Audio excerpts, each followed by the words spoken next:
Hello everyone, hope you're doing good. Learn how to find Wi-Fi password of connected network in Windows 11. So the steps are very easy. You just need to click on this Wi-Fi icon which is connected at the bottom right corner. And then we need to click on this right arrow key, manage Wi-Fi connection. Once you click on that, you will see the connected Wi-Fi. And to know the password of that connected Wi-Fi, there is a exclamation mark. And the moment we put the cursor on that, we get a hand. So this is actually for the Wi-Fi properties. And this will open up the Wi-Fi property right there. Now, here at the very top, you will find Wi-Fi network password.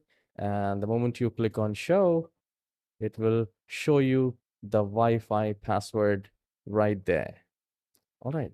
So this is how you can get to know about your connected Wi-Fi password in Windows 11. If you find this tutorial short and helpful, please don't forget to hit the like and subscribe. I'll see you in the next video. Have a wonderful day.